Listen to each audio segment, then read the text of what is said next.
ಜ್ಞಾನ ಮಿತ್ರರಿಗೆ ಯಾರಿಗಾದ್ರೂ ಏನಾದ್ರೂ ಕ್ವಶನ್ಸ್ ಇದ್ರೆ ಅಥವಾ ಏನಾದ್ರೂ ಡೌಟ್ಸ್ ಇದ್ರೆ ಹ್ಯಾಂಡ್ ರೈಸ್ ಮಾಡಿ ಕ್ಲಿಯರ್ ಮಾಡ್ಕೋಬಹುದು. ಪ್ಲೀಸ್ ಹ್ಯಾಂಡ್ ರೈಸ್ ಮಾಡಿ ಅನ್ಮ್ಯೂಟ್ ಮಾಡ್ತಾ ಹೋಗ್ತೀವಿ.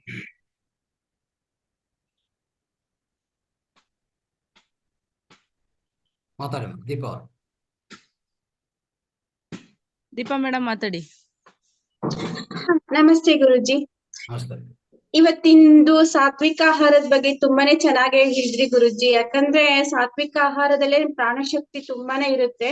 ಯಾವುದು ಬೇಗ ನೈಸರ್ಗಿಕವಾಗಿ ಸಿಗುತ್ತಲ್ಲ ಆ ಆಹಾರಗಳು ಅಂದ್ರೆ ತರಕಾರಿ ಆಗಿರ್ಬೋದು, ವೆಜಿಟೇಬಲ್ಸ್ ಆಗಿರ್ಬೋದು, ವೆಜಿಟೇಬಲ್ಸ್ ಆಗಿರ್ಬೋದು, ಫ್ರೂಟ್ಸ್ ಆಗಿರ್ಬೋದು, ಬೇಗ ಕೆಟ್ಟ ಹೋಗುತ್ತಲ್ಲ ಅವೆಲ್ಲ ಸಾತ್ವಿಕ ಆಹಾರನೇ. ನಾನು ಇಲ್ಲಿ ನಮ್ ಲೇಔಟ್ ಅಲ್ಲಿ ಒಬ್ರು ಹಾರ್ಬಲ್ ಲೈಫ್ ಮಾಡ್ತಾ ಇದ್ರು. ಅದು ಎಲ್ಲ ಆಕ್ಚುಲಿ ಅದೆಲ್ಲ ಪ್ರಾಡಕ್ಟ್ಸ್ ಎಲ್ಲ ಅದು ಸ್ಟೋರ್ ಮಾಡಿರ್ತಾರಲ್ಲ ಗುರುಜಿ. ಅದಕ್ಕೋಸ್ಕರ ನಾನೊಂದ್ ಏನ್ ಹೇಳ್ಬೇಕು ಅಂತಂದ್ರೆ, ದಿನ ಒಂದ್ ಫ್ರೂಟ್ಸ್ ಅನ್ನ ಅದನ್ನೇ ನಾವ್ ಮನೇಲಿ ಜ್ಯೂಸ್ ಮಾಡ್ಕೊಂಡು ಕುಡಿದ್ರೆ ಎಷ್ಟೊಂದ್ ಎನರ್ಜಿ ಬರುತ್ತೆ. ಅವ್ರು ಒಬ್ರು ನಮ್ ಲೇಔಟ್ ಅಲ್ಲಿ ಒಬ್ರು ಮಾಡ್ತಾ ಇದ್ರು, ಅವ್ರ ಹೆಸರು ನಂದಿನಿ ಅಂತಾನೆ. ಅವರು ಒಂದು ಹರ್ಬಲ್ ಲೈಫಿಗೆ 3,000 4,000 ಅದು ಇಷ್ಟಿಷ್ಟೇನೆ ಇರುತ್ತಂತೇನೋ ಪೌಡ್ರು. ಏನದು ಏನೋ ಅಂತಾರೆ ಗುರುಜಿ ಅವರು, ಅದೇನೋ ಪೌಡರ್ ಇರುತ್ತೆ, ಒಟ್ಟು ಫ್ರೂಟ್ಸ್ ತರ ಫ್ಲೇವರ್ ಇರುತ್ತಂತೆ. ಅದು 3,000 4,000 ಇಷ್ಟು ಇರುತ್ತಂತೆ. ಅದಕ್ಕೆ ಅದ್ರ ಬದಲು ನಾವು ಡೈಲಿ 1 kg ಮನೇಲಿ ಹಣ್ಣು ತಗೊಂಡ್ ಬಂದ್ರೆ 2 ದಿನ 3 ದಿನ ನಾವ್ ಅದನ್ನ ಜ್ಯೂಸ್ ಮಾಡ್ಕೊಂಡು ಕುಡಿದ್ರೆ ನ್ಯಾಚುರಲ್ ಆಗಿ ಎನರ್ಜಿ ನಮ್ಗೆ ಸಿಗುತ್ತೆ. ಅಷ್ಟೊಂದು ದುಡ್ಡು ಕೊಟ್ಟು ತಗೋಬೇಕಂತಾನು ಏನಿಲ್ಲ. ನಂಗೆ ಅದನ್ನ ಹೇಳ್ಬೇಕು ಅನಿಸ್ತು ಗುರುಜಿ. ಇದೆಲ್ಲ ಪ್ರಾಡಕ್ಟ್ಸ್ ಇರುತ್ತಲ್ಲ, ನೀವು ಪ್ರಾಡಕ್ಟ್ಸ್ ಅಂದ್ರೆ ಸ್ಟೋರೇಜ್ ಮಾಡಿರೋದೆಲ್ಲ ಪ್ರಾಡಕ್ಟ್ಸ್ ಅಂತ ಹೇಳಿದ್ರಿ ಗುರುಜಿ. ಅದನ್ನು ನಾನು ಪ್ರಾಡಕ್ಟ್ಸ್ ಅಂತಾನೆ, ಅದು ಫ್ಲೇವರ್ಸ್ ಒಂದ್ ಬೇರೆ ಬೇರೆ ಕೊಡ್ತಾರೆ. ನಾವ್ ಅದ್ರ ಬದ್ಲುನು ಮನೇಲಿ ಬೇರೆ ಬೇರೆ ತರ ಹಣ್ಣು, ಇವತ್ತೊಂದಿನ ಆಪಲ್ ತಗೊಂಡ್ ಬಂದ್ರೆ ನಾಳೆ ಒಂದಿನ ಬಾಳೆಹಣ್ಣು, ಒಂದಿನ ಇದು ದ್ರಾಕ್ಷಿ, ಈ ತರ ತಗೊಂಡ್ ಬಂದು ನಾವ್ ಮನೇಲಿನೇ ಜ್ಯೂಸ್ ಮಾಡ್ಕೊಂಡ್ ಕುಡಿದ್ರೆ ನ್ಯಾಚುರಲ್ ಆಗಿರುತ್ತೆ, ಮತ್ತೆ ತುಂಬಾ ಪ್ರಾಣ ಶಕ್ತಿ ಸಿಗುತ್ತೆ.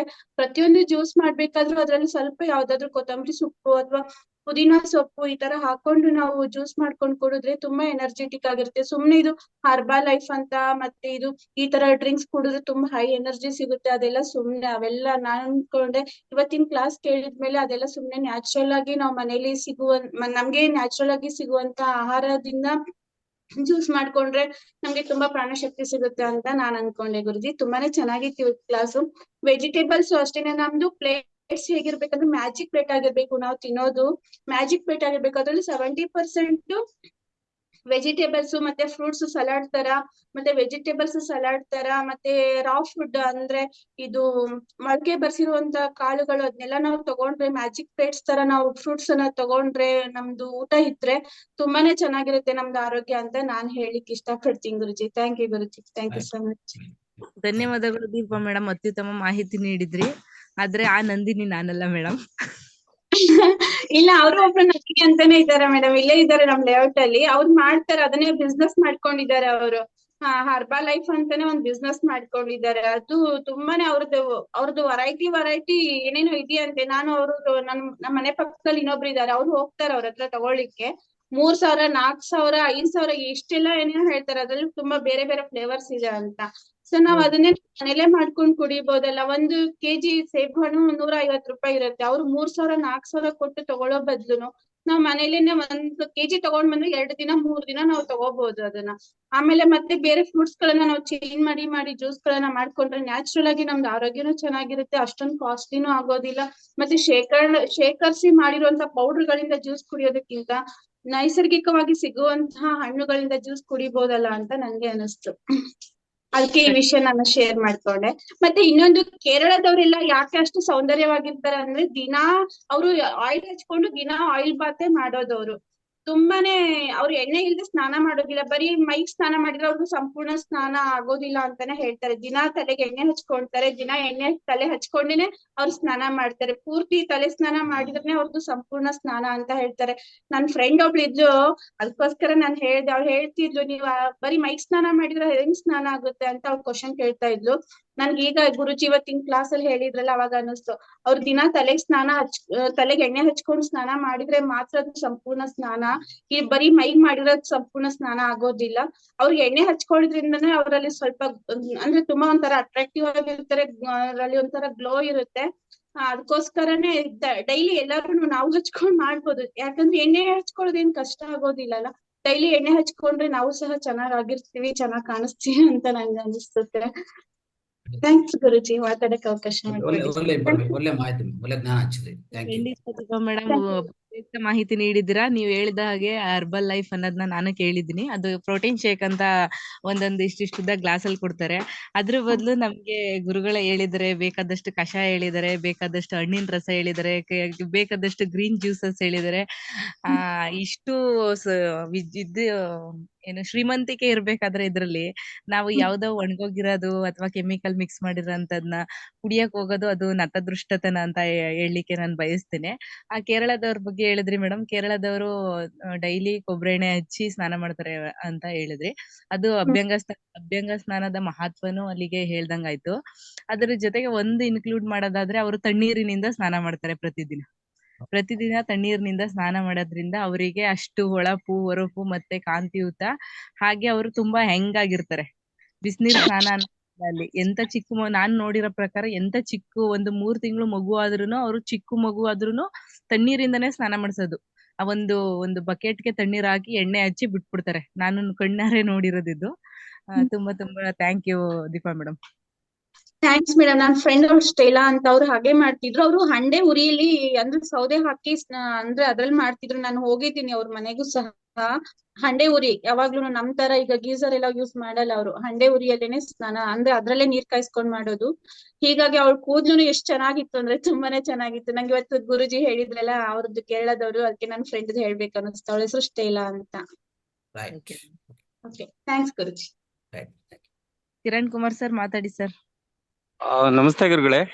ನಮಸ್ತೆ. ಇವತ್ತು ಸಾತ್ವಿಕ ಆಹಾರದ ಬಗ್ಗೆ ಹೇಳ್ತಾ ಇದ್ರಿ. ಯಾಕೆಂದ್ರೆ ನಾನು ಫುಡ್ ಇಂಡಸ್ಟ್ರಿಲೇ ಇರೋದು. ನಾನು ಓದಿರೋದು ಕೂಡ BHM, ಹೋಟೆಲ್ ಅಲ್ಲೇ ಕೆಲಸ ಮಾಡಿ ಮಾಡ್ತಾ ಇರೋದು. ಅದರಿಂದ ಕೆಲವೊಂದ್ಸಲ ನೀವ್ ಇವತ್ತು ಹೇಳ್ತಾ ಇದ್ರೆ ಆಕ್ಚುಲಿ ಹೋಟೆಲ್ ಅಲ್ಲಿ ಯಾರು ತಿನ್ಲೇಬಾರ್ದು ಅನ್ನೋ ಒಂದು ಮನವರಿಕೆ ಆಗುತ್ತೆ ಗುರುಗಳೇ. ಏನಕ್ಕೆ ಅಂದ್ರೆ ನಾವು ಹೋಟೆಲ್ ಅಲ್ಲಿ ಎಲ್ಲ ಯೂಸ್ ಮಾಡೋದು ಫ್ರೋಸನ್ ಐಟಮ್ಸೇ. ಮತ್ತೆ ಪೊಟ್ಯಾಟೊ, ಫ್ರೆಂಚ್ ಫ್ರೈ, ರುಚಿಗೆ ಏನ್ ಅದೆಲ್ಲ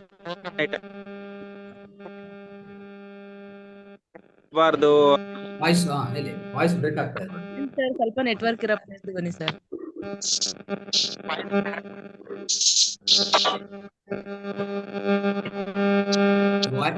ಇದಾಗ್ತಾ ಇದೆ, ನಾಯ್ಸ್ ಆಗ್ತಾ ಇದೆ.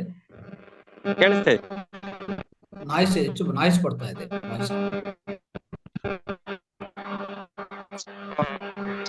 ಮೆಸೇಜ್ ಟೈಪ್ ಮಾಡಿ ಕಿರಣ್ ಅವರೇ, ಮೆಸೇಜ್ ಟೈಪ್ ಮಾಡಿ.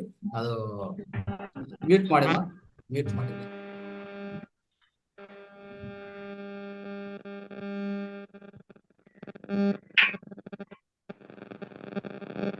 ನೆಕ್ಸ್ಟ್ ಬಲಿಗೆ ಮೇಡಮ್. ಬಲಿಗ ನಮಸ್ಕಾರ. ಮಾತಾಡಿ. ನಮಸ್ಕಾರ ಸರ್. ನಮಸ್ಕಾರ ದೀಪಾ ಮೇಡಮ್. ನಾವು ಕೇರಳದವ್ರೆ. ದೀಪಾ ಮೇಡಮ್ ಹೇಳಿದ ಹಾಗೆ ನಮ್ಮಲ್ಲೂ ದಿವಸ ತೆಂಗಿನೆಣ್ಣೆ ತಲೆಗೆ ಹಚ್ಚಿ ತಣ್ಣೀರ್ ಸ್ನಾನ ಮಾಡ್ತಾರೆ ಡೈಲಿ. ನಾವು ಕೇಳ್ತೇವೆ ಸರ್. ನಾವು ಕರ್ನಾಟಕದವ್ರೆ. ಇಲ್ಲಿ ಬೆಳಿಗ್ಗೆ ಡೈಲಿ ಸ್ನಾನ ಮಾಡ್ಬೇಕು ನಮ್ಮಲ್ಲಿ. ನಾನು ತಲೆ ಕೂದಲು ಹೋಗ್ತದೆ ಅಂತ ಸ್ನಾನ ಮಾಡ್ತಾ ಇದ್ದೇ ಇಲ್ಲ. ಆದ್ರೂ ನಮ್ಮಲ್ಲಿ ಡೈಲಿ ತಲೆಗೆ ಎಣ್ಣೆ ಇಟ್ಟು ತಲೆ ಸ್ನಾನ ಮಾಡು, ತಲೆಗೆ ಎಣ್ಣೆ ಇಟ್ಟು ತಲೆ ಸ್ನಾನ ಮಾಡು. ಮತ್ತೆ ಅವ್ರು ತಲೆ ಕಟ್ಟುದಿಲ್ಲ, ಹೀಗೆ ತಲೆ ಉದ್ದಕ್ಕೆ ಬಿಡ್ತಾರೆ ಕೂದ್ಲು. ತುಂಬಾ ಚೆನ್ನಾಗಿ ಬೆಳೀತದೆ ತಲೆ ಕೂದ್ಲು ತಣ್ಣೀರ್ ಸ್ನಾನ ಮಾಡಿ. ತುಂಬಾ ಖುಷಿ ಆಯ್ತು ದೀಪಾ ಮೇಡಮ್ ಹೇಳಿದ್ದು. ಒಳ್ಳೇದಮ್ಮ, ಒಳ್ಳೆ ಮಾಹಿತಿ ಕೊಟ್ಟಿದ್ರಿ. Thank you.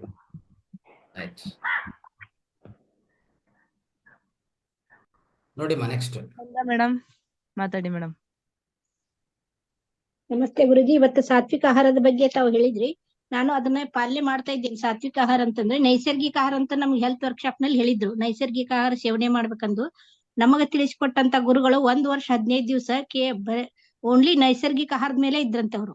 ಎಲ್ಲಿ ಹೋದ್ರು ಮೊಳಕೆ ಕಾಳು ತಮ್ಮ ಬ್ಯಾಗ್ ನಲ್ಲಿ ಇಟ್ಕೊಂಡು ಹೋಗ್ತಿದ್ರಂತೆ. ಹಂಗೆ ನಾವು ಊಟಕ್ಕಾಗಿ ದೇಹ ಅಲ್ಲ ಅಂತಂದು ಅವರು ತಿಳಿಸ್ಕೊಟ್ಟಿದ್ರು. ಈಗ ನಾನು ಕೂಡ ರಾತ್ರಿ ಊಟ ಮಾಡೋದಿಲ್ಲ ಸರ್. ನೈಸರ್ಗಿಕ ಆಹಾರ ಮೇಲೆ ಇರ್ತೇನೆ. ಅಂದ್ರೆ ಮೊಳಕೆ ಕಾಳು, ಹಸಿ ತರಕಾರಿ, ಹಣ್ಣು ಇದನ್ನ ಮಾತ್ರ ಸೇವನೆ ಮಾಡೋದ್ರಿಂದ ಮೊದ್ಲೇ ನಂದು ಬಾಡಿ ಏಜ್ ಅಂದ್ರೆ ಅದ್ರಲ್ಲಿ ಏನ್ ಡಿಫ್ರೆನ್ಸ್ ಆಯ್ತಂದ್ರೆ ನಮ್ಗೆ ಯಾವತ್ತು ಸುಸ್ತ್ ಅನ್ನೋದೇ ಕಂಡು ಬರೋದಿಲ್ಲ. ನೈಸರ್ಗಿಕ ಆಹಾರ ಸೇವನೆಯಿಂದ ಆಕ್ಟಿವ್ ಆಗಿರ್ತೇವಿ. ನಂತರ ನಂದು ಬಾಡಿ ಏಜ್ ಅವಾಗ ಚೆಕ್ ಮಾಡಿಸಿದಾಗ ನಾನು 57 ಇದ್ದಾಗ ನನ್ 65 ಇತ್ತು ಬಾಡಿ ಏಜ್. ನಾನು 57 ಇದ್ದಾಗ 65 ಇತ್ತು. ಅಂದ್ರೆ ಏಜ್ ಹೋಗಿತ್ತು. ಇದನ್ನ ಸಾತ್ವಿಕ ಆಹಾರವನ್ನ ಪಾಲನೆ ಮಾಡ್ತಾ 3 ವರ್ಷ ಆಯ್ತು. ಈಗ ನನ್ 57 ಏಜ್ ನಾ ಚೆಕ್ ಮಾಡಿದಾಗ ಈಗ ಕರೆಕ್ಟ್ 57 ಏಜಿಗೆ ಬಂದಿದ್ದೀನಿ ನಾನು. ಅಂದ್ರೆ ನನ್ ಬಾಡಿ ಹಿಂತಿರುತ್ತೆ. ಅಂದ್ರೆ ಸಾತ್ವಿಕ ಆಹಾರದಲ್ಲಿ ಎಷ್ಟೊಂದು ಪೌಷ್ಟಿಕಾಂಶಗಳು ಶಕ್ತಿ ಇದೆ ಅಂತ ಅನ್ನೋದು ನನಗೆ ಅರ್ಥ ಆಯ್ತು. 15 ಪಾಯಿಂಟ್ ನಮ್ಗೆ ಹೇಳಿದ್ರು ಗುರುಜಿ. ಅಂದ್ರೆ ಬೆಳಗ್ಗೆ ಏನು ತಾವು ಉಷಾಪಾನ ಹೇಳ್ತೀರಿ, ಅದರಿಂದ 15 ಪಾಯಿಂಟ್ ಅನ್ನು ಡೈಲಿ ನೀವು ಚೆಕ್ ಲಿಸ್ಟ್ ಅಂತ ಕೊಟ್ಟಿದ್ರು. ಚೆಕ್ ಲಿಸ್ಟ್ ಪಾಲನೆ ಮಾಡ್ರಿ, ನೀವ್ ಯಾವ ಆಸ್ಪತ್ರೆಗೆ ಹೋಗೋದ್ ಬೇಡ, ಎಲ್ಲಿ ನೀವು ನಿಮ್ಮ ಆರೋಗ್ಯನ ನೀವು ಕಾಪಾಡ್ಕೊಳ್ಬಹುದು ಅಂತ ಹೇಳಿದ್ರು. ಅದು ನನಗೆ ರಿಸಲ್ಟ್ ಬಂದಿದೆ ಅಂತ ಹೇಳಿಕ್ಕೆ ನನಗೆ ತುಂಬಾ ಖುಷಿ ಆಗುತ್ತೆ. 15 ಪಾಯಿಂಟ್ ಯಾವಾಗ ಹಂಚ್ಕೋತೀರಿ ಎಲ್ಲಾರ ಜೊತೆಗೆ? ಆರೋಗ್ಯದ ಬಗ್ಗೆ ಮತ್ತೊಂದ್ಸಲ ನಾನು ಮುಂದಿನ ಪಾಯಿಂಟ್ ಹೇಳಿದಾಗ ಅದನ್ನ ಹಚ್ಕೊಂತೇನೆ ಗುರುಜಿ. ನೆಕ್ಸ್ಟ್ ವೀಕ್ ಹಾ ಹಚ್ಕೊಂತೀನಿ. ನಾಳೆ ಮಾಡ್ತೀರಾ ಅದು? ನಾಳೆ ಮಾಡ್ತಿರೋದು ಅದನ್ನೇ ಕಂಟಿನ್ಯೂ ಮಾಡ್ತೇನೆ. ಆರೋಗ್ಯದ ಕಂಟಿನ್ಯೂ ಮಾಡ್ತೇನೆ ನಾಳೆ. ಇದೇ ಮಾಡ್ತೀರಾ 15 ಪಾಯಿಂಟ್? ಆಯ್ತು ಸರ್, ಆಯ್ತು ಗುರುಜಿ, ಮಾಡ್ತೀನಿ. 15 ಪಾಯಿಂಟ್ ಬರ್ಕೊಳ್ಳಿ ಮಾಸ್ಪಿ ನಿಮ್ಗೆ. ಈ 15 ಪಾಯಿಂಟ್ ಮೇಲೆ ಮೇಡಮ್ ನಾಳೆ 15 ಪಾಯಿಂಟ್ ಹಚ್ತಾರೆ. ದಯವಿಟ್ಟು ಒಂದು ಬರ್ಕೊಳ್ಳಿ. ಅದು ಇನ್ನೊಂದು ಟಾಪಿಕ್ ಹೇಳಿದ್ರು ಮೇಡಮ್, ಅದು ತೆಗೆದ್ಬಿಟ್ಟು ಇದು ಹಾಕೊಳ್ಳಿ. ಓಕೆ, ಆರೋಗ್ಯದ 15 ಸೂತ್ರಗಳು. ಸೊ ಸರಿಯಾದ ಆರೋಗ್ಯ ಸೂತ್ರಗಳು.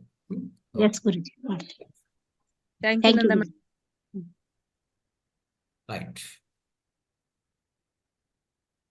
ಫ್ರೆಂಡ್ಸ್, ಇನ್ಯಾರಾದ್ರೂ ಮಾತಾಡ್ಬೇಕು ಅಂದ್ರೆ ಹ್ಯಾಂಡ್ ರೈಸ್ ಮಾಡಿ, ಇಲ್ಲ ಅನುಭವನಾದ್ರೂ ಶೇರ್ ಮಾಡ್ಕೊಳ್ಳಿ. ಇವತ್ತಿನ ಕ್ಲಾಸ್ ಹೇಗಿತ್ತು? ಸರ್ ಇವತ್ತು ಮೇಡಮ್ ಬಸವರಾಜ್ ಮೇಡಮ್ ಸರ್, ಇವತ್ತಿನ ಟಾಪಿಕ್ ತುಂಬಾ ಚೆನ್ನಾಗಿದೆ ಸರ್. ಸಾತ್ವಿಕ್ ಫುಡ್, ಓಕೆ, ಸಾತ್ವಿಕ ಆಹಾರ. ಬಟ್ ನನ್ನ ಕ್ವಶನ್ ಏನು ಅಂತಂದ್ರೆ, ಎಲ್ಲಿ ಹುಡುಕ್ಬೇಕು ಸಾತ್ವಿಕ ಆಹಾರ ಅನ್ನಂಗೆ ಆಗ್ಬಿಟ್ಟಿದೆ ಇವತ್ತಿನ ಪರಿಸ್ಥಿತಿನಲ್ಲಿ. ಸಾತ್ವಿಕ ಆಹಾರ ಎಲ್ಲಿ ಸಿಗುತ್ತೆ ಅಂತ ಹೇಳ್ಬಿಟ್ಟು ಹುಡುಕ್ಬೇಕಾಗಿದೆ. ಯಾಕೆ ಅಂತಂದ್ರೆ ನಾವು ಹಿಮಾಲಯದಿಂದ ಹಿಡಿದ್ಬಿಟ್ಟು ಈ ಆಧ್ಯಾತ್ಮ ತನಕ ಎಷ್ಟು ಬೇಕಷ್ಟು ಪೊಲ್ಯೂಟ್ ಮಾಡ್ಬಿಟ್ಟಿದೀವಿ, ಮ್ಯಾಕ್ಸಿಮಮ್ ಪೊಲ್ಯೂಟ್ ಮಾಡಿದೀವಿ. ಮತ್ತೆ ನಮ್ಮ ದೇಶಕ್ಕೆ ಏನಾಯ್ತು ಅಂತಂದ್ರೆ, ಈ 2-3 ಸ್ಕೀಮ್ಗಳು ದರಿದ್ರ ಸ್ಕೀಮ್ ಬಂದ್ವು. ಓಕೆ, ಒಂದು ಬಂದು ಗ್ರೀನ್ ರೆವಲ್ಯೂಷನ್, ಇನ್ನೊಂದು ಬಂದು ವೈಟ್ ರೆವಲ್ಯೂಷನ್. ಈ ಗ್ರೀನ್ ರೆವಲ್ಯೂಷನ್ ಇಂದ ಈ ಭೂಮಾತೆನೆಲ್ಲ ಏನ್ ಮಾಡಿದ್ವಿ, ಪೊಲ್ಯೂಟ್ ಮಾಡಿದ್ವಿ. ಅದು ಮತ್ತೆ ಈ ಬೀಜಗಳನ್ನ ಏನ್ ಮಾಡಿದ್ವಿ, ಎಲ್ಲ ಜೀನ್ಸ್ ಎಲ್ಲ ತೆಗೆದ್ಬಿಟ್ಟು ಜೀನ್ಸ್ ನ ತೆಗೆದು ರಿಮೂವ್ ಮಾಡಿ ನಮ್ಗೆ ಏನೇನ್ ಡಿಸೀಸ್ ಬೇಕೋ, ಏನೇನು ಕಾಯಿಲೆ ಬೇಕೋ ಆ ಜೀನ್ಸ್ ನ ಸೀಡ್ಸ್ ಅಲ್ಲಿ ಇಂಟ್ರೊಡ್ಯೂಸ್ ಮಾಡಿದ್ವಿ. ಅದರಿಂದ ದಿ ಗ್ರೇಟ್ ಇನ್ಸ್ಟಿಟ್ಯೂಟ್ಸ್ ಗಳೆಲ್ಲ ಸ್ಟಾರ್ಟ್ ಆಗ್ಬಿಟ್ವು. ರೈತರನ್ನೆಲ್ಲ ಹಾಳು ಮಾಡ್ತಕ್ಕಂಥ ಇನ್ಸ್ಟಿಟ್ಯೂಟ್ ಸ್ಟಾರ್ಟ್ ಆದ್ವು. ಅದಾದ್ಮೇಲೆ ವೈಟ್ ರೆವಲ್ಯೂಷನ್ ಅಲ್ಲಿ ನಮ್ಮ ದೇಶಕ್ಕೆ ಹಂದಿಗಳು ಬಂದ್ವು. ಅಂದ್ರೆ ಈ ಸಿಂಧಿ ಹಸುಗಳು, ಜರ್ಸಿ ಹಸುಗಳು ಇರ್ತದಲ್ಲ, ಹಂದಿಗಳು. ಆ ಹಂದಿ ಬಂದ್ಬಿಟ್ಟು ಏನ್ ಮಾಡಿದ್ವಿ ಅಂತಂದ್ರೆ, ಎಲ್ಲ ಮಕ್ಳಿಗೆಲ್ಲ ಹಾಲು ಕೊಟ್ಬಿಟ್ಟು ಈಗ ಏನಾಗ್ತಿದೆ, ಮಕ್ಳಿಗೆಲ್ಲ ತುಂಬಾ ಪ್ರಾಬ್ಲಮ್, ತುಂಬಾ ಸೈಡ್ ಎಫೆಕ್ಟ್ ಆಗುತ್ತೆ. ಹಾರ್ಮೋನ್ ಎಲ್ಲ ಇಂಬ್ಯಾಲೆನ್ಸ್ ಆಗ್ಬಿಟ್ಟು ಈಗ ನಾವು ಚೈಲ್ಡ್ಹುಡ್ಗೂ ಇವತ್ತಿನ ಚೈಲ್ಡ್ಹುಡ್ ಲಾಟ್ ಆಫ್ ಡಿಫ್ರೆನ್ಸ್ ಇದೆ. ಈಗ ನಾವೇನೇ ಎಲ್ಲ ಪೊಲ್ಯೂಟ್ ಆಗ್ಬಿಟ್ಟಿದೀವಿ. ಓಕೆ, ಅಟ್ಲೀಸ್ಟ್ ಈಗ ಮಕ್ಳಿದಲ್ಲ, ನೆಕ್ಸ್ಟ್ ಜನರೇಷನ್ ತುಂಬಾ ಇಂಪಾರ್ಟೆಂಟ್. ದಯವಿಟ್ಟು ಸಾಧ್ಯವಾದಷ್ಟು ಸಾತ್ವಿಕ್ ಫುಡ್ ನ ದಯವಿಟ್ಟು ಯೂಸ್ ಮಾಡಿ. ನೋಡಿ, ಸಾತ್ವಿಕ ಆಹಾರ ಸಿಗೋದಕ್ಕೊಂದು ಸ್ವಲ್ಪ ಪರಿಹಾರಗಳು ಏನ್ ಮಾಡ್ಕೋ ಅಂದ್ರೆ, ಒಂದು ಟೆರೇಸ್ ಗಾರ್ಡನಿಂಗ್, ಟೆರೇಸ್ ಅಲ್ಲೇ ಗಾರ್ಡನಿಂಗ್ ಮಾಡ್ಕೊಂಡದು. ಮತ್ತೆ ನಿಮ್ ಸ್ವಲ್ಪ ನಿಮ್ಮ ಮನೆ ಮುಂದಿದ್ರೆ ಸ್ವಲ್ಪ ಪರಿಶ್ರಮ ಆಗ್ಬೋದು. ಆದ್ರೆ ನೀವು ಸಾತ್ವಿಕ ಆಹಾರ ಮಾತ್ರ ಸೇವನೆ ಮಾಡಕ್ಕೆ ಅದೊಂದು ಅವಕಾಶ. ಏನಂದ್ರೆ, ನಿಮ್ ಮನೆ ಮುಂದೆ ಸ್ವಲ್ಪ ಜಾಗ ಇದ್ರೆ ಅಲ್ಲೇ ಒಂದು ಹೇಳ್ಬೇಕಂದ್ರೆ ಒಂದು 10x10, 20x10 ಎಷ್ಟಿದ್ರೆ ಅಷ್ಟು ಆ ಏರಿಯಾದಲ್ಲಿ ಬೆಳೆಸ್ಕೊಂಡೋದು ವಿಧ ಆಹಾರಗಳು, ಅಂದ್ರೆ ತರಕಾರಿ, ಸೊಪ್ಪು, ಇಂಥದೆಲ್ಲ. Okay sir. ಆಕ್ಚುಲಿ ಏನಾಗಿದೆ ಅಂದ್ರೆ, ಎಲ್ಲಾನು ಬಿಸ್ನೆಸ್ ಆಗಿ ನಾವು ನೋಡ್ತಾ ಇದೀವಿ ಸರ್. ಇಡೀ ಪ್ರಪಂಚ ಪೂರ್ತಿ ಬಿಸ್ನೆಸ್ ಆಗಿ ನೋಡ್ತಾ ಇದೀವಿ. ಹಾಗಾಗಿ ತುಂಬಾ ಪ್ರಾಬ್ಲಮ್ ಆಗ್ತಿದೆ. ನನ್ನ ಫ್ರೆಂಡ್ ಒಬ್ರು ಇದಾರೆ, ಶ್ರೀನಿವಾಸುಲು ಅಂತ ಹೇಳ್ಬಿಟ್ಟು, ನನ್ನ ಡಿಗ್ರಿ ಕ್ಲಾಸ್ಮೇಟ್. ಅವನು ರೀಸೆಂಟ್ ಆಗಿ ಬಿಲ್ ಗೇಟ್ಸ್ ನ ಮೀಟ್ ಮಾಡಿದ್ರು. ಅವರು ಗ್ರೂಪ್ ಅಲ್ಲಿ ಫೋಟೋ ಹಾಕಿದ್ದ. ನಾನ್ ಮತ್ತೆ ಕೇಳ್ದೆ, ಏನಕ್ಕೆ ಮೀಟ್ ಮಾಡಿದ್ರಿ ಅಂತಂದ್ರೆ, ಆಕ್ಚುಲಿ ವರ್ಲ್ಡ್ ಅಲ್ಲಿ ಫ್ಯೂಚರ್ ಅಲ್ಲಿ 60% ಆಫ್ ದಿ ಪಾಪ್ಯುಲೇಷನ್ ಬಂದು ಶುಗರ್ ಪೇಷಂಟ್ಸ್ ಬರ್ತಾರೆ ಫ್ಯೂಚರ್ ಅಲ್ಲಿ. ಓಕೆ, ಇವನು is expert in paddy sir. Paddy genomes ಅಂತ ಬರುತ್ತೆ ಸರ್. ಪ್ಯಾಡಿ ಜೀನೋಮ್ಸ್ ಅಲ್ಲಿ ಇವ್ರು ಎಕ್ಸ್ಪರ್ಟ್ ಇದ್ದಾರೆ. ನೆಕ್ಸ್ಟ್ ಏನ್ ಅವ್ರದ್ದು ಸ್ಕೀಮ್ ಅಂತಂದ್ರೆ, ಅಗ್ರಿಕಲ್ಚರ್ ಇಂಡಸ್ಟ್ರಿಗೆ ಎಂಟ್ರಿ ಆಗೋದು ಬಿಲ್ ಗೇಟ್ಸ್ದು. ಓಕೆ, ಅಗ್ರಿಕಲ್ಚರ್ಗೆ ಎಂಟ್ರಿ ಆಗ್ಬಿಟ್ಟು ಆ ಜೀನ್ಸ್ ನ ರಿಮೂವ್ ಮಾಡ್ಬಿಟ್ಟು, ಅಂದ್ರೆ ಶುಗರ್ ಪೇಷಂಟ್ ರೈಸ್ ಯೂಸ್ ಮಾಡ್ಬೇಕು. ಓಕೆ, ಅದಕ್ಕೆ ಇನ್ವೆನ್ಷನ್. ಇವರೆಲ್ಲ ಏನ್ ಮಾಡ್ತಾರೆ ಅಂತಂದ್ರೆ, ಇವರೆಲ್ಲ ಸುಮ್ನೆ ಒಂದ್ ಸ್ವಲ್ಪ ಸ್ಯಾಲ್ರಿ ಕೊಡ್ತಾರೆ. ಸ್ಯಾಲ್ರಿಗೆ ಏನ್ ಮಾಡ್ತಾರೆ, ಇವ್ರು ಬೆಂಡ್ ಆಗ್ಬಿಟ್ಟು ಅಲ್ಲಿ ವರ್ಕ್ ಮಾಡ್ತಾರೆ, ಜನರಲಿ ವರ್ಕ್ ಮಾಡ್ತಾರೆ. Is in Philippines actually. ಈ ರೀತಿ ನಾವು ಎಲ್ಲೆಲ್ಲಿ ಬೇಕೋ ಅಲ್ಲಲ್ಲಿ ಪೊಲ್ಯೂಟ್ ಮಾಡ್ಬಿಟ್ಟಿದೀವಿ ಸರ್. ಇವನ್ ಆಧ್ಯಾತ್ಮದಿಂದ ಹಿಡಿದ್ಬಿಟ್ಟು. ಓಕೆ, ಈಗ ಆಧ್ಯಾತ್ಮ ನಾವು ಎಲ್ಲಾದ್ರೂ ಹೋದ್ರೆ, ನನ್ನ ಫ್ರೆಂಡ್ ಲಾಸ್ಟ್ ವೀಕ್ ಹೋಗಿದ್ದ, ಒಂದು 25,000 ಚಾರ್ಜ್ ಮಾಡಿದ್ರೆ 2 ಡೇಸ್ಗೆ. ನಾನು ಅವನಿಗೆ ಲಿಂಕ್ ಕಳಿಸ್ತಾ ಇದ್ದೀನಿ. ಅಲ್ಲ ಮರ, ಇದೆಲ್ಲ ಫ್ರೀ ಇದೆ ಸರಿ, ನಾನೊಂದು 20 ಸರಿ ಲಿಂಕ್ ಕಳ್ಸಿದೀನಿ. ಕುತ್ಕೊಂಡು ಮೆಡಿಟೇಟ್ ಮಾಡು ಅಂತಂದ್ರೆ ದುಡ್ಡು ಕೊಟ್ಬಿಟ್ಟು ಈ ರೀತಿ ಆಗ್ಬಿಟ್ಟಿದೆ ಸರ್. ನಾನು ಬಿಗಿನಿಂಗ್ ಅಲ್ಲಿ ನಿಮ್ಗೆ ಅದನ್ನೇ ಹೇಳಿದೆ, ಯಾಕೆ ಸರ್ ಚಾರ್ಜ್ ಮಾಡೋದಿಲ್ಲ ಅಂತ ಹೇಳ್ಬಿಟ್ಟು. ಓಕೆ, ಆಮೇಲೆ ನೀವೆಲ್ಲ ಕ್ಲಾರಿಫೈ ಮಾಡಿದ್ರಿ. ಓಕೆ, ಹಂಗಾಗಿ ನೆಕ್ಸ್ಟ್ ಜನರೇಷನ್ ತುಂಬಾ ಇಂಪಾರ್ಟೆಂಟ್. ದಯವಿಟ್ಟು ಎಲ್ಲಾ ಸ್ನೇಹಿತರು ದಯವಿಟ್ಟು ಮಕ್ಕಳಿಗೆ ಸಾಧ್ಯವಾದಷ್ಟು ಲಾಸ್ಟ್ ಟೈಮ್ ನಾನು ರಿಕ್ವೆಸ್ಟ್ ಮಾಡಿದ್ದೆ, ಗುಡ್ ಫುಡ್ ಕೊಡಿ. ಈಗ ರೀಸೆಂಟ್ ಆಗಿ ನನ್ನ ಮಗಳು ಏನ್ ಮಾಡಿದ್ಲು, ಒಂದು ಪೆಟ್ಟು ಈಗ ನೆನ್ನೆ ಹಾಸ್ಪಿಟ್ಲಿಗೆ ಹೋಗಿದ್ದಾರೆ ನಮ್ಮ ಮನೆಯವರು. ಹೊಸ ಡಿಸೀಸ್ ಏನಂದ್ರೆ ನಾನು ಕೇಳೇ ಇಲ್ಲ ಅದ್ ಹೆಸರು. ಏನಂದ್ರೆ ಪೆಟ್ ಇನ್ಫೆಕ್ಷನ್ ಅಂತೆ. ನಮ್ಮ ಮಗಳಿಗೆ ಸ್ವಲ್ಪ ಏನೋ ಪ್ರಾಬ್ಲಮ್ ಆಯ್ತು, ಸ್ಕಿನ್ ಪ್ರಾಬ್ಲಮ್ ಆಗಿದೆ. ಏನಾಗಿದೆ, ಪೆಟ್ ಇನ್ಫೆಕ್ಷನ್ ಅಂತ ಹೇಳ್ಬಿಟ್ಟು ನಾವು ನಾಯಿ ಜೊತೆಗೆ ಮತ್ತೆ ಆಲ್ಮೋಸ್ಟ್ ಅಲ್ಲಿ ಆಕ್ಳು ಜೊತೆಗೆ ಎಲ್ಲ ಮಲ್ಕೊಂತಾ ಇದ್ವಿ. ನನ್ನ ಪಕ್ಕದಲ್ಲೇ ನಾಯಿ ಮಲಗಿರೋದು ನಾವು ಚಿಕ್ಕ ಹುಡುಗರು ಇರ್ಬೇಕಾರೆ ನಮ್ಮ ಹೊಲದಲ್ಲಿ. ಅವಾಗ ನಮ್ಗೆಲ್ಲ ಏನೂ ಆಗ್ಲಿಲ್ಲ. ಈಗ ಹೊಸ ಡಿಸೀಸ್ ನ ಇವ್ ಡಾಕ್ಟ್ರೇ ಇಂಟ್ರೊಡ್ಯೂಸ್ ಮಾಡ್ತಾರೋ ಅಥವಾ ಈ ನೇಚರ್ ಇಂಟ್ರೊಡ್ಯೂಸ್ ಮಾಡ್ತಿದ್ಯಾ ಗೊತ್ತಿಲ್ಲ. ಸರಿನಾ? ಆ ರೀತಿ ಇರೋದ್ರಿಂದ ದಯವಿಟ್ಟು ಫುಡ್ ನ ತುಂಬಾ ಒಳ್ಳೊಳ್ಳೆ ಫುಡ್ ಕೊಡಿ, ಜಂಕ್ ಫುಡ್ ಕೊಡಬೇಡಿ ಮಕ್ಕಳಿಗೆ. ಥ್ಯಾಂಕ್ಸ್ ಸರ್, ಥ್ಯಾಂಕ್ಸ್ ಅಲ್ಲ ಸರ್. ಸೊ ಇದಕ್ಕೂ ಒಂದೇ ಪರಿಹಾರಗಳು ಏನಂದ್ರೆ ಟೆರೇಸ್ ಗಾರ್ಡನಿಂಗು, ಮನೆ ಮುಂದೆ ಗಾರ್ಡನಿಂಗು. ಇನ್ನೊಂದು ಏನ್ ಮಾಡ್ಬೋದು ಅಂದ್ರೆ ಯಾರಾದ್ರೂ ಹೆಚ್ಚು ಅವ್ರಿಗೆ ಲ್ಯಾಂಡ್ ಇದ್ರೆ, ಹೆಚ್ಚು ಲ್ಯಾಂಡ್ ಇದ್ರೆ ಏನ್ ಮಾಡ್ಬೋದು ಅಂದ್ರೆ ಅದರಲ್ಲಿ ಬೆಳೆಸಿ ಹೆಚ್ಚು ಬೆಳಿಬೇಕಾಗತ್ತೆ. ಮತ್ತೆ ನೀವು ಬೇರೆಯವ್ರಿಗೂ ಮಾರಾಟ ಮಾಡ್ಬೋದು. ಯಾವುದು ಸಾವಯವ ಆಹಾರ, ಆ ತರನು ಒಂಥರ ಒಳ್ಳೆ ಸೇವ್ ಮಾಡ್ಬೋದು. ಸೊ ಇದು ಗಮನಿಸಿ ಸ್ನೇಹಿತರೆ, ಯಾರ ರೈತರವರು ಅವ್ರಿಗೆ ಹೆಚ್ಚು ಲ್ಯಾಂಡ್ ಇದ್ರೆ ಇದನ್ನು ಮಾಡ್ಬೋದು. ಖಂಡಿತವಾಗಿ ಸ್ನೇಹಿತರೆ. Basavaraj sir, thank you sir. ನೀವು ತುಂಬಾ ರಿಸೋರ್ಸ್ ಪರ್ಸನ್ ಇದ್ದೀರಾ ಸರ್. ನೀವು ಯಾವತ್ತಾದ್ರೂ ಒಂದಿನ ಇದ್ರ ಬಗ್ಗೆ ಎಲ್ಲ ಜಾಗೃತೆ ಕಾರ್ಯಕ್ರಮ ತರ ನೀವು ಒಂದು ಕ್ಲಾಸ್ ಮಾಡ್ಕೊಡ್ಬೇಕಾಗಿ ನನ್ನ ವಿನಂತಿ ಸರ್. ನೀವು ಪ್ರತಿ ಸರಿ ಮಾತಾಡ್ದಾಗ್ಲೂ ನೀವು ಒಂದೊಂದು ಹೊಸ ಸೈಂಟಿಫಿಕ್ ಆಗಿರ್ಬೋದು ಅಥವಾ ಟೆಕ್ನಿಕಲ್ ಆಗಿರ್ಬೋದು, ನಮ್ಗೆ ಜಾಗೃತಿ ಆಗಿರುವಂತಹ ಉಪಯುಕ್ತ ಮಾಹಿತಿ ಹೇಳ್ತೀರಾ. ಮುಂದೊಂದ್ ದಿನ ನೀವ್ ಯಾವತ್ತಾದ್ರೂ ಒಂದಿನ ನಮ್ಗೆ ಒಂದು ಕ್ಲಾಸ್ ತಗೊಂಡು ಇದ್ರ ಬಗ್ಗೆ ಇನ್ನ ಡೀಟೇಲ್ಸ್ ಆಗಿ ಹೇಳ್ಕೊಡ್ಬೇಕು ಅನ್ನೋದು ನನ್ನ ವಿನಂತಿ. Thanks madam. ಬಟ್ ನನಗೆ ಈ ಕ್ಯಾಮ್ರಾ ಫಿಯರ್ ಇದೆ ಮೇಡಮ್.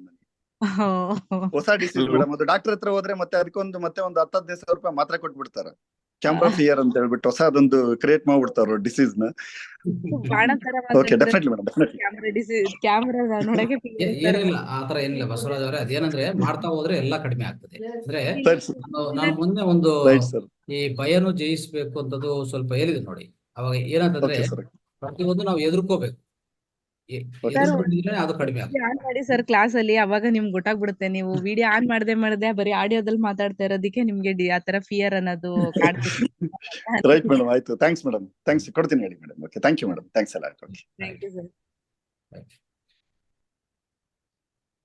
ಸ್ನೇಹಿತರೆ, ಇನ್ಯಾರಾದ್ರೂ ಕ್ವಶನ್ ಕೇಳಂಗಿದ್ರೆ ಕೇಳಿ, ಇಲ್ಲ ಅನುಭವ ಹಂಚಿಕೆನಾದ್ರೂ ಮಾಡ್ಕೊಳ್ಳಿ ಕ್ಲಾಸ್ ಬಗ್ಗೆ. ನಮಸ್ತೆ ಸರ್. ನಮಸ್ತೆ. ಕೇಳಿಸ್ತಾ ಇದೆ ಮೇಡಮ್? ಕೇಳಿಸ್ತಿದೆ, ಮಾತಾಡಿ ಮೇಡಮ್.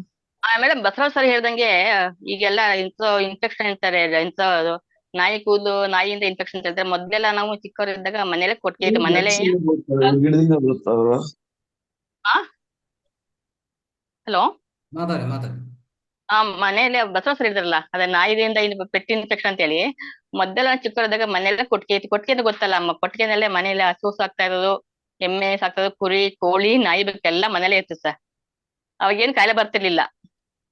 ಕುರಿ, ಕೋಳಿ, ನಾಯಿ, ಬೆಕ್ಕು, ಹಾಡು ಎಲ್ಲ ಇರ್ತಿತ್ತು ಸರ್. ಅವೇನು ಬರ್ತಿರ್ತಿಲ್ಲ. ಇವಾಗೆಲ್ಲ ನಾಯಿ ಸಾಕ್ತಿದೆ ಅಂತ ಹೇಳಿ ನಾಯಿಂದ ಇನ್ಫೆಕ್ಷನ್ ಬರ್ತಾ ಇರ್ತಿದ್ದಾರೆ. ಅವ್ರು ಹೇಳಿದ್ರು ತುಂಬಾ ಚೆನ್ನಾಗಿದೆ ಸರ್. ಈಗ ಅವರೇ ಕ್ರಿಯೇಟ್ ಮಾಡ್ತಿದ್ದಾರೆ, ಬರ್ತಾ ಇಲ್ಲ, ಅವರೇ ಕ್ರಿಯೇಟ್ ಮಾಡ್ತಿದ್ದಾರೆ. ಅದಕ್ಕಾಗಿ ಅವ್ರಿಗೆ ಹೇಳಿದೆ ಸರ್. ಚೆನ್ನಾಗಿತ್ತು ಮಾತು. ನಮಸ್ತೆ. ಅದೇ ಮೇಡಮ್, ಅದೇ ಸರ್ ಹೇಳಿದ್ರು, ರಂಗನಾಥ್ ಸರ್, ಮನುಷ್ಯ ಮಾತ್ರನೇ ಬೇರೆ ಪ್ರಾಣಿಗಳ ಹಾಲು ಅಥವಾ ಬೇರೆ ಪ್ರಾಣಿಗಳನ್ನ ತಿನ್ನೋದು ಅಂತ. ಹಾಗಾಗಿ ಮನುಷ್ಯ ಸಾಕಂತ ನಾಯಿ, ಮನುಷ್ಯ ಸಾಕಂತ ಬೆಕ್ಕು, ಇದೆಲ್ಲ ಏನಾಗ್ಬಿಟ್ಟಿದೆ ಅಂತಂದ್ರೆ ಇವಾಗ ಮನುಷ್ಯನ್ ತರನೇ ಇನ್ಫೆಕ್ಷನ್ ಕ್ರಿಯೇಟ್ ಮಾಡೋ ತರ ಆಗ್ಬಿಟ್ಟಿದೆ madam. Thank you. Okay ma'am. So ಇವತ್ತಿನ ಕಾರ್ಯಕ್ರಮ ಈಗ ಮುಕ್ತಾಯ ಮಾಡೋಣ, ಸಮಯ ಆಗಿದೆ. ಸರ್ ನಮಸ್ತೆ. ಮಾತಾಡಿ. ಇದು ಸಾತ್ವಿಕ ಆಹಾರ ಅಂದ್ರೆ ಇವಾಗ ನ್ಯಾಚುರಲ್ ಫುಡ್ಸ್ ಏನ್ ಗಿಡದಿಂದ ಅದೆಲ್ಲ ಬರ್ತದ, ಸಾತ್ವಿಕ ಆಹಾರ ಅಲ್ವಾ ಸರ್? ಈಗ ಕೇಳಿಸ್ಕೊಂಡಿರಲ್ಲ ಕ್ಲಾಸು? ಹೌದು ಸರ್, ಹೌದು ಸರ್, ಹೌದು. ಅದಕ್ಕೆ ಹೇಳಿದೆ ಸರ್. ಇವಾಗ ಪ್ಯಾಕ್ಡ್ ಫುಡ್ ಎಲ್ಲ ಆಲ್ಮೋಸ್ಟ್ ಸಾತ್ವಿಕ ಆಹಾರ ಅಲ್ಲ. ಓಕೆ ಸರ್, ಓಕೆ ಓಕೆ, ಅದೊಂದು ಅಷ್ಟೇ. Thank you sir. ಚೆನ್ನಾಗಿದೆ ಸರ್ ಇವತ್ತಿನ ಇದೆ ವಿಷಯ ಎಲ್ಲ ಚೆನ್ನಾಗಿ ಹೇಳಿದ್ರಿ sir. Thank you sir. Thank you sir. Thank you very much sir. ನಮಸ್ತೆ ಸರ್. ನಮಸ್ತೆ ಮ್ಯಾಮ್.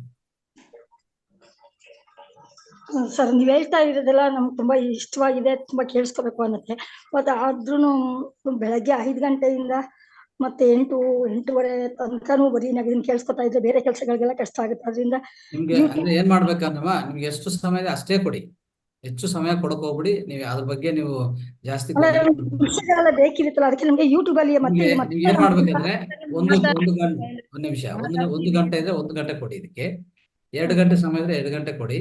ಅದಾದ್ಮೇಲೆ ನಿಮ್ಗೆ ಬಿಜಿ ಇದ್ರೆ ಖಂಡಿತವಾಗ ಆ ಕೆಲಸಕ್ಕೆ ಹೋಗಿ, ನೀವು ಇಲ್ಲಿ ಇರ್ಬೇಕಂತ ಯೂಟ್ಯೂಬ್ ನಲ್ಲಿ ಮತ್ತೆ ನಮ್ಗೆ ರೆಕಾರ್ಡ್ ಕಳ್ಸಕ್ ಆಗುತ್ತಾ? ಮಧ್ಯಾಹ್ನ ಟೈಮ್ ಫ್ರೀ ಇದ್ದಾಗ ನಾವು ಕೇಳಿಸ್ಕೊಳಕ್ಕೆ, ಇದನ್ನೆಲ್ಲ ಮನವರಿಕೆ ಮಾಡ್ಕೊಳಕ್ಕೆ ಇಷ್ಟ ಇದೆ. ನಿಮ್ಮ ಮನೆ ಮದ್ದುಗಳು ಮತ್ತೆ ಇದೆಲ್ಲ ಬೇಕಾಗಿರೋಂತ ವಿಷಯಗಳೇನೆ. ಸಾತ್ವಿಕ ಆಹಾರ ಬಗ್ಗೆ ಎಲ್ಲ ಬರ್ಕೋತಾ ಇದ್ದೆ, ಬಟ್ ಟೈಮ್ ಆಯ್ತು. ತಿಂಡಿ ಎಲ್ಲ ಮಾಡ್ಬೇಕಲ್ಲ ಸರ್. ಬೆಳಗಿನ ಜಾವ ನಾವು ಅಷ್ಟೊಂದು ಕೂತ್ಕೊಂಡ್ರೆ ಹೆಂಗಸರಿಗೆ ಫ್ಯಾಮಿಲಿ ಅದು ನಿಮ್ಗೆ ಆನ್ಸರ್ ದೀಪಮ್ಮ ಕೊಡ್ತಾರೆ. ದೀಪಮ್ಮ ಮಾತಾಡಿ. ನಮಸ್ತೆ. ಈಗ ನಮ್ಗೆ ಒಂದು ಹೊಸದ್ ಏನಾದ್ರೂ ತಿಳ್ಕೋಬೇಕು ಅಂದ್ರೆ ನಾವ್ ಅದಕ್ಕೆ ಟೈಮ್ ಕೊಡ್ಲೇಬೇಕು ಮೇಡಮ್, ಆಯ್ತಾ? ಈಗ ನಿಮ್ಗೆ ಎಷ್ಟು ಸಾಧ್ಯನೋ, ಈಗ ಸಪೋಸ್ ನಿಮ್ಗೆ ಒಂದ್ 1 ಗಂಟೆ ಮೆಡಿಟೇಷನ್ ಮಾಡಿ 1 ಗಂಟೆ ಆದ್ಮೇಲೆ ನೀವು ಅದನ್ನ ನೀವ್ ಎಕ್ಸಿಟ್ ಆಗಿ ಹೋಗ್ಬೋದು. ಆಮೇಲೆ ಇದು ರೆಕಾರ್ಡಿಂಗ್ ಬರುತ್ತೆ ಮೇಡಮ್. ಇದು ವಿಡಿಯೋಸ್ ರೆಕಾರ್ಡಿಂಗ್ ಹೋಗ್ಬಿಟ್ಟು ಇವತ್ತಿನ ದಿವಸದ್ದು ನೀವು ನೋಡ್ಬೋದು ಮೇಡಮ್. ರೆಕಾರ್ಡಿಂಗ್ ಡೈಲಿ ಸಿಗುತ್ತಾ ಅಂತ ಕೇಳ್ತಾ ಇದೀವಿ ಮೇಡಮ್. ಅಷ್ಟೇ ಮೇಡಮ್, ಡೈಲಿ ಬರುತ್ತೆ. ಇವತ್ತಿನ ಕ್ಲಾಸ್ ಇಂದ ರೆಕಾರ್ಡಿಂಗ್ ಆಗಿರುತ್ತೆ, ಡೈಲಿ ನಿಮ್ಗೆ ಅದು ಬರುತ್ತೆ ಮೇಡಮ್. ಅದು ಇವು ಮಹಾವತಾರ್ ಫೌಂಡೇಶನ್ ಇದೆಯಲ್ಲ, ಅದು ಸಬ್ಸ್ಕ್ರೈಬ್ ಆದ್ರೆ, ಅದು ಅಲ್ಲಿ ಹೋಗಿ ಸಬ್ಸ್ಕ್ರೈಬ್ ಆದ್ರೆ ನಿಮ್ಗೆ ಅಲ್ಲಿ ಎಲ್ಲಾ ವಿಡಿಯೋಸ್ ಬರುತ್ತೆ ಮೇಡಮ್. ಇಲ್ಲಾಂದ್ರೆ ಅವ್ರು ವಾಟ್ಸ್ಆಪ್ ಅಲ್ಲಿ ಸೇರ್ಸ್ಕೊಳ್ಳಿ, ವಾಟ್ಸ್ಆಪ್ ಅಲ್ಲಿ ಸೇರ್ಸ್ಕೊಳ್ಳಿ, ಖಂಡಿತವಾಗಿ ಅವ್ರಿಗೆ ಎವ್ರಿಡೇ ಸಿಗತ್ತಲ್ಲ. ವಾಟ್ಸಪ್ ಅಲ್ಲಿ ಜಾಯಿನ್ ಮಾಡಿ ಮೇಡಮ್. ನನಗೆ ತುಂಬಾನೇ ಬೇಕಾಗಿರೋ ವಿಷಯಗಳಿದೆ, ಬಟ್ ಸ್ವಲ್ಪ ಸಮಯ ಬೆಳಗ್ಗೆ ಟೈಮು ನನಗೆ ಬೇರೆ ಬೇರೆ ತೊಂದರೆ. ಜಾಯಿನ್ ಮಾಡ್ತೀವಿ, ಹೇಳಿ ನಂಬರ್ ನಿಮ್ದು. ಹೇಳ್ತೀನಿ ಮೇಡಮ್. 99 64 174 082 ನಾಗರತ್ನ ಅಂತ ಮೇಡಮ್. ನಾಗರತ್ನ ಆರಾಧ್ಯ. ಓಕೆ ಮೇಡಮ್, ಇದು ತುಂಬಾ ಕ್ಲಾಸಸ್ ಆಗ್ತಾನೆ ಇದೆ. ಇದೊಂದು ಏನು ಅಂತಂದ್ರೆ, ಇದೊಂದು ಸಮಾಜ ಸೇವೆ ಗುರುಜಿ ಮಾಡ್ತಾ ಇದ್ದಾರೆ. ಇದು ಪ್ರತಿಯೊಬ್ರು ಮನೆಗೂ ಹೋಗಿ ಮುಟ್ಲಿ, ಎಲ್ಲರೂ ಆರೋಗ್ಯವಂತರಾಗಿರ್ಲಿ ಅನ್ನೋದು ಒಂದು ಉದ್ದೇಶ ಅಷ್ಟೇನೆ. ಧ್ಯಾನ ಮತ್ತೆ ಸಾತ್ವಿಕ ಆಹಾರದ ಬಗ್ಗೆ ಇದು ತುಂಬಾನೇ ಗುರುಜಿ ಒಂದು ಸಂಕಲ್ಪ. ಎಲ್ಲರಿಗೂ ಮನೆ ಮುಟ್ಲಿ, ಎಲ್ಲರೂ ಆರೋಗ್ಯವಂತರಾಗಿರ್ಲಿ, ಎಲ್ಲರೂ ಕಲೀಲಿ, ಎಲ್ಲರೂ ಮುಂದೆ ಬರ್ಲಿ ಅನ್ನೋದು ಒಂದು ಉದ್ದೇಶ ಅಷ್ಟೇನೆ. ಅದಕ್ಕೋಸ್ಕರ ನಿಮ್ಗೆ ಈಗ ನೋಡಿ, ನಮಗೂ ನೈಟ್ ಕ್ಲಾಸ್ ಎಲ್ಲ ಒಂದೊಂದ್ಸರಿ ಜಾಯಿನ್ ಆಗಕ್ಕಾಗಿರಲ್ಲ. ನಾವು ನೈಟ್ ಕ್ಲಾಸ್ ಇಂದ ವಿಡಿಯೋಸ್ ನೋಡ್ಕೊಂತೀವಿ, ಆಯ್ತಾ? ನಿಮ್ಗೆ ಈಗ ಬೆಳಗ್ಗೆ ಎಷ್ಟೊತ್ತಾಗುತ್ತೋ ಅಷ್ಟೊತ್ತು ನೀವು ಜಾಯಿನ್ ಆಗಿ, ಆಮೇಲೆ ನೀವು ಎಕ್ಸಿಟ್ ಆಗಿ. ನೈಟ್ ಕ್ಲಾಸ್ ಒಂದು ಮೇಡಮ್, 1 ನಿಮಿಷ. ನೈಟ್ ಕ್ಲಾಸ್ ಒಂದು 11 ಗಂಟೆ ಆದ್ರೂ ಬೇಕಾದ್ರೆ ನಾವು ಇರ್ಬೋದು, ಯಾಕೆಂದ್ರೆ ಯಾರ್ದು ಅಭ್ಯಂತರ ಇರಲ್ಲ. ಊಟ ತಿಂಡಿ ಎಲ್ಲ ಮುಗಿಸಿರ್ತೀವಿ. ಬೆಳಗ್ಗೆ ಟೈಮು ಸ್ವಲ್ಪ ತಿಂಡಿದು ಮತ್ತೆ ದೇವ್ರ ಪೂಜೆದು ನಾವು ಸ್ವಲ್ಪ ಯಾರಾದ್ರೂ ಸಾತ್ವಿಕ ಆಹಾರ, ಮತ್ತೆ ನಾನು ಗಿರಿನ್ ಜ್ಯೂಸು ಅದ್ರೆಲ್ಲ ನಾಟಿ, ಆಮೇಲೆ ಎಲ್ಲ ಪೌಡರ್ಗಳು ಮಾಡ್ಕೊಂಡು ಅವೆಲ್ಲ ಕುಡಿತಾ ಇರ್ತೀನಿ ಮೇಡಮ್ ನಾನು. ಬಟ್ ನಾನು ಸಯಾಟಿಕ ಬಗ್ಗೆ ಹೇಳಿದ್ರಲ್ಲ, ಅದನ್ನ ಮತ್ತೆ ತೆಗೆದು ನೋಡಿದೆ. ಸ್ವಲ್ಪ ವ್ಯಾಯಾಮದಿಂದಾನೇ ನಾನು ಸ್ವಲ್ಪ ಕಡಿಮೆ ಆಗ್ತಾ ಇದೆ. ಆಯಿಲ್ ಮಸಾಜು, ವ್ಯಾಯಾಮ ಇದೆಲ್ಲ ಮಾಡ್ಕೋತಾ ಇದ್ದೀನಿ. ನ್ಯಾಚುರೋಪತಿ ಅಂದ್ರೆ ತುಂಬಾ ಇಷ್ಟ ಆಗುತ್ತೆ ನನಗೆ ಅದು. ಬಟ್ ಈಗ ನೀವು ಮನೆ ಮದ್ದುಗಳು ಮತ್ತೆ ಎಲ್ಲರದು ಇದೆಲ್ಲ ಹೇಳ್ತಾ ಇರ್ತಾರೆ ಮೇಡಮ್, ಎಲ್ಲ ಕೇಳಕ್ ತುಂಬಾ ಇಷ್ಟ ಆಗುತ್ತೆ. ಬಟ್ ನಮ್ಗೆ ಸಮಯಾವಕಾಶ ಇರಲ್ವಲ್ಲ, ಅದಕ್ಕೆ ನನಗೆ ಇದನ್ನ ಕಳ್ಸ್ಕೊಡಿ ಅಂತ ಕೇಳಿ ಮೇಡಮ್. ತುಂಬಾ ಇಷ್ಟ ಆಗುತ್ತೆ ಮೇಡಮ್ ನಿಮ್ ಪ್ರೋಗ್ರಾಮ್. ನಮ್ಗೆ ದೇವರೇ ನಮಗೆ ವರ ಕೊಟ್ಟಿರಬಹುದು. ಪಾಸಿಟಿವ್ ಆಗಿ ತಗೊಳ್ಳಿ ಮೇಡಮ್, ಪಾಸಿಟಿವ್ ಆಗಿ ತಗೊಳ್ಳಿ. ನಿಮ್ಗೆ ಎಷ್ಟು ಸಾಧ್ಯನೋ ಅಷ್ಟರವರೆಗೂ ಜಾಯಿನ್ ಆಗಿರಿ. ಆಮೇಲೆ ನಿಮ್ಗೆ ಅದು ವಿಡಿಯೋ ಖಂಡಿತ ಬರುತ್ತೆ, ಆ ವಿಡಿಯೋನ ನೀವು ವೀಕ್ಷಣೆ ಮಾಡಿ ಮೇಡಮ್, ಆಯ್ತಾ? ಧ್ಯಾನದ ಬಗ್ಗೆ ಮಾಡ್ತೀನಿ, ನಿಮ್ಗೆ ಅದು ಲಿಂಕ್ ಇದು ಬರುತ್ತೆ ವಾಟ್ಸ್ಆಪ್ ಅಲ್ಲೇ, ನೀವು ಚೆಕ್ ಮಾಡ್ಕೋಬಹುದು. ಓಕೆನಾ ಮೇಡಮ್? ಮೇಡಮ್, ಅದೇ ಧ್ಯಾನದ ಬಗ್ಗೆ ಅಷ್ಟೊಂದು ಮನ್ಸು ಇನ್ನ ಸ್ಥಿಮಿತಕ್ಕೆ ತಗೊಳಕ್ಕೆ ಆಗ್ತಾ ಇಲ್ಲ ಮೇಡಮ್. ಎಲ್ಲ 5 ನಿಮಿಷ 10 ನಿಮಿಷ ಇನ್ನೂ ಕ್ಲಿಯರ್ ಆಗ್ತಾ ಇಲ್ಲ ಮೇಡಮ್. ನನಗೆ ಧ್ಯಾನ ಕಡಿಮೆ ಆಗ್ತಾ ಇದೆ ಮೇಡಮ್. ಈಗ ಒಂದ್ ಸಣ್ಣ ಮಗು ಒಂದೇ ಸರಿ ದೊಡ್ಡದಾಗೋದಿಲ್ಲಲ್ಲ ಮೇಡಮ್, ಅದಕ್ಕೆ ಟೈಮ್ ಬೇಕಲ್ಲ, ಸ್ಟೆಪ್ ಬೈ ಸ್ಟೆಪ್. ಹಾಗೇನೆ ಧ್ಯಾನ ಅನ್ನೋದು ನಾವು ಈಗ 3 ತಿಂಗಳಿಂದ ಕಲಿತಾನೆ ಇದೀವಿ ಮೇಡಮ್. ನಾವಿನ್ನು ಲರ್ನರ್ಸ್, ನಾವು ಕಲಿತಾನೆ ಇರ್ತೀವಿ, ಕಲಿತಾನೆ ಹೋಗ್ತಾ ಇರ್ತೀವಿ. ಅದಕ್ಕೋಸ್ಕರ ನಮ್ಗೆ ಒಂದೇ ಸರಿ ಎಲ್ಲ ಬರಲ್ಲ. ಡೈಲಿ ಅದು ಡೇ ಬೈ ಡೇ ಪ್ರಾಕ್ಟೀಸ್ ಇಂದ ಬರುತ್ತೆ ಮೇಡಮ್. ಇವತ್ತು 5 ನಿಮಿಷ ಕುತ್ಕೊಂಡ್ರ, ನಾಳೆ 10 ನಿಮಿಷ. ಇವತ್ತು ನೋಡಿ, ನಂದೇ ಒಂದು ಕ್ವಶನ್ ಇತ್ತು, ನಮ್ಗೆ 1 ಗಂಟೆವರೆಗೂ ಕುತ್ಕೊಳಕ್ ಆಗ್ತಾ ಇದೆ. ನಮ್ಗೆ ಇನ್ನೊಂದು 2 ಗಂಟೆ 3 ಗಂಟೆವರೆಗೂ ಕುತ್ಕೊಳ್ಳೋ ಅಷ್ಟು ಇದು ನಮ್ಗೆ ಬಂದಿಲ್ಲ, ಸಹನೆ ಬಂದಿಲ್ಲ. ಅದಕ್ಕೋಸ್ಕರ ಇವತ್ತು ನಂದು ಒಂದು ಕ್ವಶನ್ ಇತ್ತು. ಅದು ಡೇ ಬೈ ಡೇ ಒಂದ್ 5 ನಿಮಿಷ 10 ನಿಮಿಷ ಇನ್ಕ್ರೀಸ್ ಮಾಡ್ಕೊಂಡು ಹೋಗ್ಬೇಕು ಅನ್ನೋದು ಇವತ್ತು ನಾನ್ ಕಲ್ತ್ಕೊಂಡೆ. ನೀವು ಸಹ ಹಾಗೇನೆ, ಈಗ 10 ನಿಮಿಷದಲ್ಲಿ ಇದ್ದೀರಾ ಅಂದ್ರೆ ಇನ್ನೊಂದು 5 ನಿಮಿಷ ಹೆಚ್ಚಿಗೆ ಮಾಡಿ ಮೇಡಮ್. ಸಯಾಟಿಕಾ ಪ್ರಾಬ್ಲಮ್ ಆಗಿರೋರು ಹೆಚ್ಚಿಗೆ ಕೂರ್ಬಾರ್ದು ಅಂತ ಹೇಳಿದ್ರಲ್ಲ ಮೇಡಮ್, ಅದಕ್ಕೆ ಅದೊಂದು ಕ್ವಶನ್ ಇತ್ತು. ಆತರ ಏನಿಲ್ಲ, ಕುರ್ಚಿ ಮೇಲೆ ಕುತ್ಕೊಂಡ್ ಮಾಡ್ಬೋದು ಮೇಡಮ್, ಕೆಳಗಡೆ ಕುತ್ಕೊಳ್ಳೇಬೇಕು ಅಂತ ಇಲ್ಲ. ಕುರ್ಚಿ ಮೇಲೆ ಕುತ್ಕೊಳ್ಳಿ, ಮತ್ತೆ ನೀವು ಒಂದು ಗೋಡೆ ಸಪೋರ್ಟ್ ಅನ್ನ ತಗೊಂಡು ಕುತ್ಕೊಳ್ಳಿ ಮೇಡಮ್, ಇಲ್ಲ ಹಾಸಿಗೆ ಮೇಲೆ ಕುತ್ಕೊಂಡ್ ಮಾಡ್ಬೋದಲ್ಲ. ಆಯ್ತು ಮೇಡಮ್. ಸಜೆಷನ್ ತುಂಬಾ ಚೆನ್ನಾಗಿದೆ. ನಾನು ಅದೇ ಆಡ್ ಮಾಡ್ಕೊಂಡಿದ್ದೆ. Thanks madam. ನಿಮ್ಗೆ ಎಷ್ಟೊತ್ತು ಸಾಧ್ಯನೋ ಅಷ್ಟೊತ್ತು ನೀವು ಜಾಯಿನ್ ಆಗಿ ಅಂತ ನಾನು ನಿಮ್ಮಲ್ಲಿ ಕೇಳ್ಕೊಂತೀನಿ. ಇದನ್ನ ಬಿಡಬೇಡಿ, ಜಾಯಿನ್ ಆಗಿ. ಒಂದು ಸ್ವಲ್ಪ ದಿನ ನಿಮ್ಗೆ ಒಂದ್ 5 ನಿಮಿಷ, ಒಂದ್ 2 ದಿವಸ ಆದ್ಮೇಲೆ ಮತ್ತೆ 10 ನಿಮಿಷ, 3 ದಿವಸ ಆದ್ಮೇಲೆ ಒಂದ್ 15 ನಿಮಿಷ, ಈ ತರ ನೀವು ಮಾಡ್ಕೊಂಡು ಹೋಗಿ. ನಿಮ್ನಲ್ಲೇ ಚೇಂಜಸ್ ಆಗ್ತದೆ ಮೇಡಮ್. ಅದಕ್ಕೆ ಕಾರಣ ನನ್ನಲ್ಲಿ ತುಂಬಾನೇ ಚೇಂಜಸ್ ಆಗಿದೆ. ಅದಕ್ಕೋಸ್ಕರ ನಾನು ನಿಮ್ಗೆ ಹೇಳ್ತಾ ಇದ್ದೀನಿ ಮೇಡಮ್. ಕಂಟಿನ್ಯೂ ಮಾಡ್ಕೊಂಡು ಹೋಗಿ. ವಿಡಿಯೋಸ್ ಅಂತೂ ನಿಮ್ಗೆ ಬರುತ್ತೆ. ನಾನು ನಿಮ್ಮನ್ನ ಇವತ್ತು ವಾಟ್ಸ್ಆಪ್ ಜಾಯಿನ್ ಮಾಡ್ತೀನಿ, ಆಯ್ತಾ? Thanks madam. ವಾಟ್ಸ್ಆಪ್ಗೆ ಖಂಡಿತ ಜಾಯಿನ್ ಮಾಡಿ ಮೇಡಮ್. ತುಂಬಾ ಧನ್ಯವಾದಗಳು. Okay madam, thank you madam. Thank you so much. Thank you Guruji. Thank you madam. ನಮಸ್ತೆ ಗುರುಜಿ. ನಮಸ್ತೆ ಗುರುಜಿ. ಇವತ್ತಿನ ಕ್ಲಾಸು, ಇವತ್ತಿನ ಟಾಪಿಕ್ ಸೂಪರ್ ಆಗಿತ್ತು ಗುರುಜಿ. ಸಾತ್ವಿಕ ಆಹಾರ ಕೇಳಿದ್ದೆ, ಅಂದ್ರೆ ಇಷ್ಟು ಡೀಟೇಲ್ ಆಗಿ ಗೊತ್ತಿರ್ಲಿಲ್ಲ ಗುರುಜಿ. ತುಂಬಾ ಧನ್ಯವಾದ ಗುರುಜಿ. ತುಂಬಾ ಚೆನ್ನಾಗಿ ಹೇಳಿದ್ರು ಗುರುಜಿ. ಒಂಥರ ಯಾವಾಗ್ಲೂ ಮನ್ಸಲ್ಲಿ, ತಲೆಯಲ್ಲಿ ಯಾವಾಗ್ಲೂ ನೆನ್ಪಿರೋ ತರ ತುಂಬಾ ಚೆನ್ನಾಗಿ ಹೇಳಿದ್ರು ಗುರುಜಿ. ತುಂಬಾ ಥ್ಯಾಂಕ್ಸ್ ಗುರುಜಿ. ಧನ್ಯವಾದ guruji. Thank you madam. Right. Okay ಅಮ್ಮ, ನಂದಿನಮ್ಮ ಕ್ಲೋಸ್ ಮಾಡೋಣ ಸೆಷನ್. ಓಕೆ ಸರ್, ಇಷ್ಟುವರೆಗೂ ತುಂಬಾ ಸಕ್ಸಸ್ಫುಲ್ ಆಗಿ ಕಾರ್ಯಕ್ರಮ ನಡೆಸ್ಕೊಟ್ರಿ ಸರ್. ತುಂಬಾ ಅದ್ಭುತವಾಗಿ ಎಲ್ಲರ ಮನಸ್ಸು ಮುಟ್ಟುವಂತೆ ನೀವು ಕಾರ್ಯಕ್ರಮ ನಡೆಸ್ಕೊಟ್ಟಿದ್ರಿ ಸರ್. ನಿಮಗೆ ನಮ್ಮ ಧ್ಯಾನ ಮಿತ್ರರ ಇಲ್ಲಿ ಪಾರ್ಟಿಸಿಪೆಂಟ್ಸ್ ಯಾರ್ಯಾರು ಇದ್ದಾರೆ ಅವ್ರ ಪರವಾಗಿ ಹಾಗೂ ನನ್ನ ವೈಯಕ್ತಿಕವಾಗಿ ಮಹಾತಾರ್ ಫೌಂಡೇಶನ್ ಪರವಾಗಿ ನನ್ನ ಅನಂತ ಪೂರ್ವ ಧನ್ಯವಾದಗಳು sir. Thank you very much sir. ಎಲ್ಲರಿಗೂ ಧನ್ಯವಾದಗಳು ಮತ್ತೆ ನಮಸ್ಕಾರಗಳು. ಕಾರ್ಯಕ್ರಮ ಮುಕ್ತಾಯ ಮಾಡಿ. Thank you guruji. ಧನ್ಯವಾದಗಳು.